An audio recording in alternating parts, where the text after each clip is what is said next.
We're here at the famous Peterson Museum in the heart of LA to shoot the Edmunds Top Rated Awards for 2020. Over the next 2 nights, that's 24 nocturnal hours, we'll be documenting the best cars of 2020. Everything from trucks to SUVs to sports cars. Let's get cracking.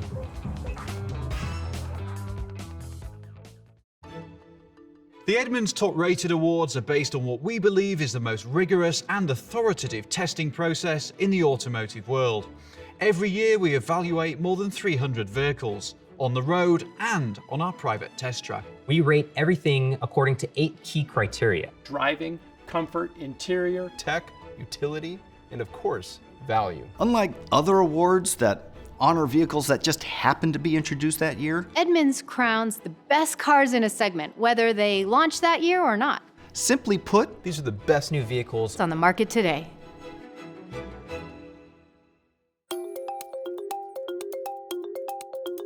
Home to billions of dollars worth of cars and bikes, the Peterson is the perfect location for an Edmunds award shoot. It's dreamy stuff. So this is our set for the next couple of nights, and what an epic location it is. If you look around us, these are the cars from the collection of Bruce Meyer, who owns a fair chunk of property in Beverly Hills, and is a man of exquisite taste, massive car enthusiast, and you can see that as we look around. That over there is the first ever Shelby Cobra. That is the first ever Chevrolet Corvette to go to Le Mans in 1960, where it won. Ferrari 250 short wheelbase, that's worth $30–40 million. And then at the back there is a Ferrari Testarossa. I don't mean the kind of 80s poster boy. This is the original Testarossa from 1957, which they say is the winningest Ferrari ever. I'm like a little kid in a sweet shop, it's wonderful. Mazda's Miata won our sports car award last year, but in 2019 it faced some tough competition with the arrival of a new Porsche 911, the much anticipated Toyota Supra, and a bold newcomer from Detroit.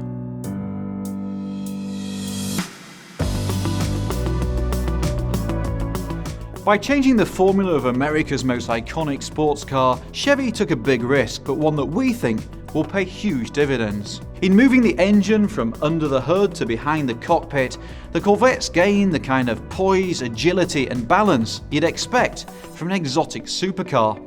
The Corvette nails the performance figures and the driving experience, but it does so with a base price that's just $60,000. It's delivered a thrilling driving experience with supercar presence at a real-world price. It's a good time to be a sports car enthusiast right now. Everybody expected that the C8 would be a great handling car. The real story was the price. Yeah, I think when we heard that it was going to go mid-engine, the feeling was, is the price going to jump 20, 30,000? You get away from this being the kind of almost accessible supercar. But actually, you probably want to pay 70, 75 for the performance packs and things like that to get the one that the driver wants. But that's still amazing value when you think what it's up against. I think what we have is we have varying degrees of good to great. And with this, I can just go feature by feature and just think like, okay, not only is this a mid-engine sports car, it's the only mid-engine sports car you can buy with an naturally aspirated V8. And it also has a really nicely controlled electronic differential and an amazing dual clutch transmission. And then all the tech stuff underneath that. All this stuff tied together is something you can't like reproduce anywhere else. And the fact that it's also good to drive is just really, really cool. But there is one car that you've driven and I haven't yet, which is also the same money, it's the GT500. GT500. You came away with a big grin on your face. The car's amazing, and we should say it's not really up for consideration here because we hasn't gone through our full rating, review, and testing process. Yeah. So next year, it's gonna be interesting to see how that pairs up. Yeah. But yes, that car is really, really, really good. It's the same money. It's the same money.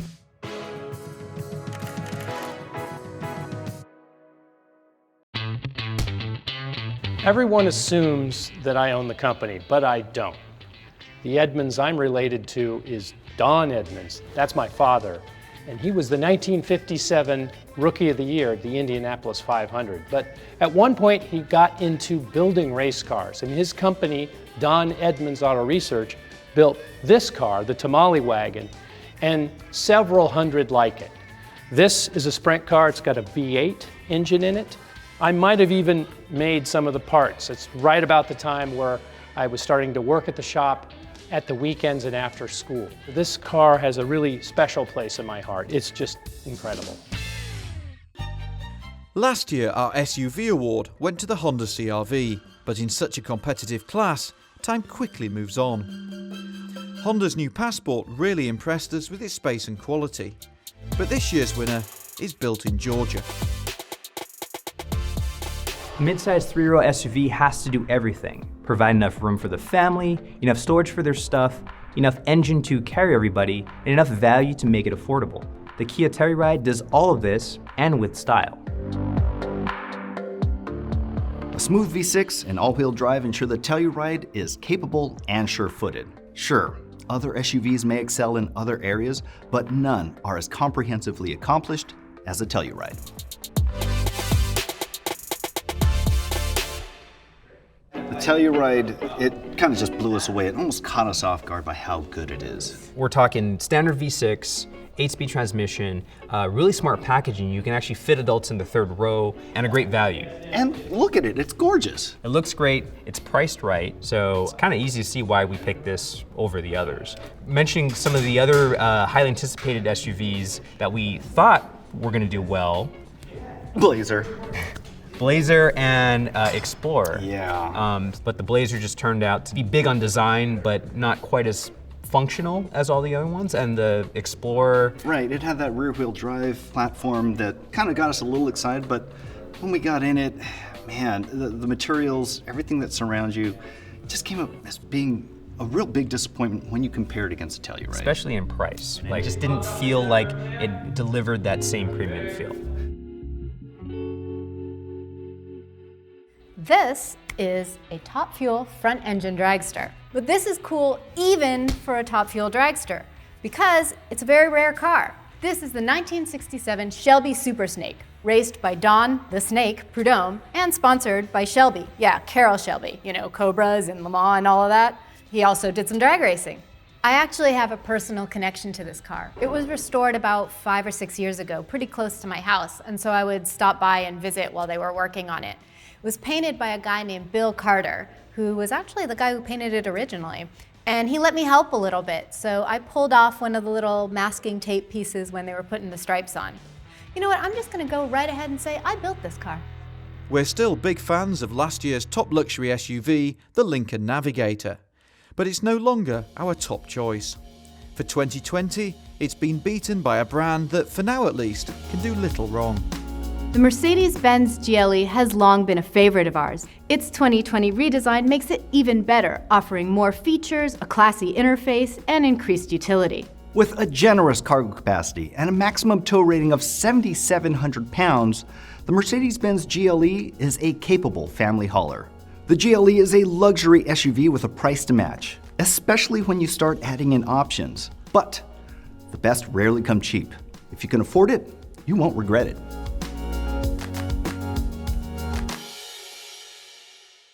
Electric vehicles are all the rage now, but like the concept of electric cars has existed since the late 1800s. Late 1800s. This thing is 1915, this Detroit Electric Model 61 Brougham.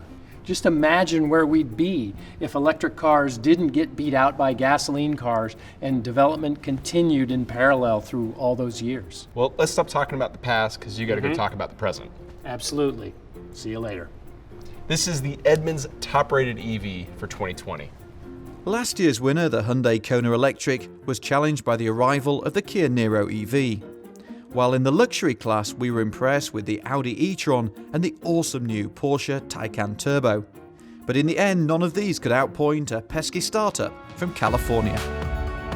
No other car company gets more attention than Tesla, for good and bad. At Edmunds, we've owned 3 of them, and it's always an adventure. Initially, our 2017 Model 3 was so beset by problems that it was tough to recommend, and the latest cars are much better made. You can spend big bucks on dual motor all-wheel drive versions, but our favorite is the Standard Range Plus, available for just over $40,000 all in.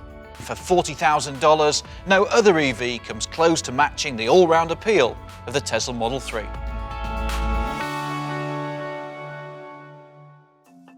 We've we've been super critical of the Model 3 in the past, mainly because of the build quality issues. Well, we got a really early car. Our 2017 car, we got it like as soon as we could. And so, yeah, we were going to experience more of that. But since then, they've made a lot of improvements, and the newer cars are coming out a lot nicer. And they've come out with a $40,000 version that's a lot more affordable than the one we got. And also the lease rates are now pretty competitive as well. Under $500 a month gets you a pretty nice Model 3. Yeah, leasing wasn't an option when the Model 3 came out, but it is now. But the elephant that's not in the room, Porsche Taycan, you drove it first in Europe. Yes, it's amazing. I really enjoyed the drive in that car, very impressive. I can't wait to see a more affordable version here in the United States. Just to be clear, we thought about giving it this award, but the model that's available right now starts at $150,000, so it's not exactly accessible, shall we say. But we've recently driven the 4S here in LA. That arrives middle of next year for $100,000. Still a load of money, but who knows, maybe we'll put it up for the gong next year. It's going to be a load of car, so I think it's going to be a contender.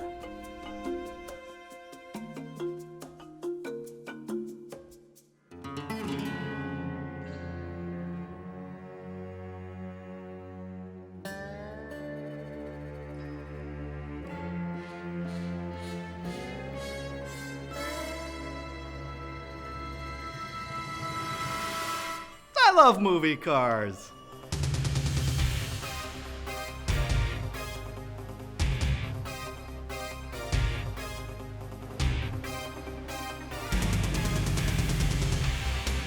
If I could pick anything, I'd pick this. It's the 2089 Wayland RT01 Transport. You might have seen it from the movie Prometheus. It's big, it's badass, kind of like our truck of the year. We love our trucks at Edmunds, and this year we celebrated the introduction of the Jeep Gladiator and some impressive new heavy-duty alternatives. But, good though they are, they couldn't steal the Edmunds Top Rated Truck Award from last year's winner. The Ram 1500 is our top-rated truck for the second year. Last year, we praised its tech, interior build quality, ride comfort, and capability. And this year, it's only gotten better. You can fit more in a Ram than you can in most apartments. There is a place for everything from the dual glove box to the hidden underfloor bins. For our team, it's become the default for everything from family vacations to home improvement. Our experience has only confirmed our view that this is the best pickup truck on the market. Dan, didn't the Ram win last year? Yes, it did. Why did it win again? Well, the other guys didn't actually come out with anything that was better than they had last year. But Ram made this truck better. They brought back the 3-liter EcoDiesel V6. If you love Dan, get him an EcoDiesel. It makes a lot more torque. It delivers much better fuel economy than it did before, and it can tow a couple thousand pounds more. I mean, this one can tow about as much as a Hemi V8, and that's a big improvement from where it was before. Dan, there was one other truck this year that I really loved. Can you guess what it is? Gladiator. I liked it so much, it was so fun. I love that truck too. I guess it doesn't quite do what the Ram can do for as many people. It's a Jeep pickup truck, and as much as I love the Gladiator, it's a little bit of a niche vehicle. This truck, the Ram 1500, is something you can use day in and day out. Oh man, yeah, you could live in it. The Peterson Automotive Museum is one of my favorite places on the earth, but if I were to pick something from the collection tonight, it'd be the LED sleds. I love LED sleds. They're sleek, they're stretched, they're sexy. If this 48 Merc was tuxedo black with all that chrome, it'd be mine. Hyundai's new Sonata impressed us in the sedan class this year, but it wasn't quite good enough to claim top spot. The Edmunds Top Rated Sedan for 2020 is a repeat winner. 3, 2, 1, action! When it comes to sedans, it's hard to do better than the Honda Accord. You have a range of engine options to choose from that includes a high MPG hybrid as well as a turbo 2-liter that really scoots. Standard safety equipment includes adaptive cruise control, lane keeping assist, and traffic sign recognition. SUVs may dominate the marketplace, but the all-around excellence of the Accord proves that the sedan can still be a great choice for families. The Accord is taking Best Sedan for the second year in a row, and that's a pretty important thing to call out, as we will have repeat winners year over year when we feel it's important. Right, Edmunds Top Rated isn't about the best car that came out this year, it's the best car you can buy this year, and that could be a car that was redesigned a couple of years ago. Absolutely, it's still based on the quality of that vehicle within the segment, and in this case the Accord still tops out, even with some new entrants this year. SUVs are kind of becoming the default, but don't forget about the sedan. Yeah, and from our experience of owning one of these cars, owning an Accord for a year as a long term, it only reaffirmed our opinion because we put a lot of miles on that thing and enjoyed every second behind the wheel. This thing has an aura of refinement and niceness that is just hard to put your finger on, but you sense it. Yeah, you get a lot for your money here. Yeah. It's really, really an outstanding car.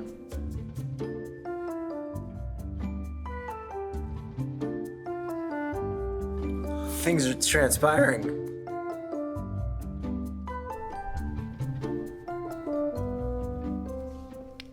Just in case you were wondering why we don't look tired on film, but take a look around you. This is the design centre here at the Peterson. It's probably the coolest hair and makeup room ever.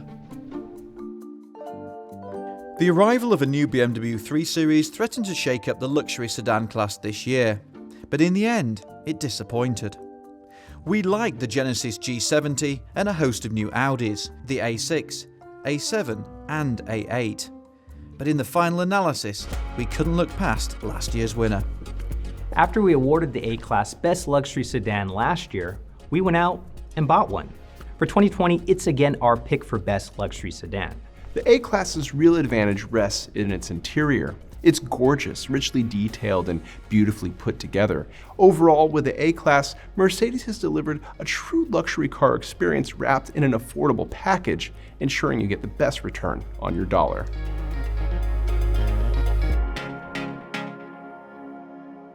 It's 3:46 in the morning. Let's talk luxury cars. Yeah. Yeah, it's either late or early. I don't know what. I think it's both. But aside from all that, Mercedes-Benz A-Class is a repeat luxury car winner. It feels like more than what you get for, in a sense, for the price. With the A-Class, you feel like you're not really compromising on anything. It still feels like a genuine Mercedes-Benz. Maybe just a little smaller. I think if I'm looking to buy a luxury car, or looking to recommend a luxury car, that thing is top of mind. Absolutely.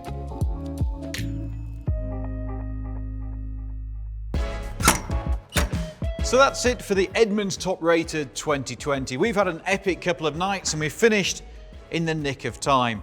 So tell us what you think of our picks, you normally do, and be sure to head to edmunds.com for the in-depth reviews and to find out how much you should pay for your next car. Right, I'm off to bed. Good morning.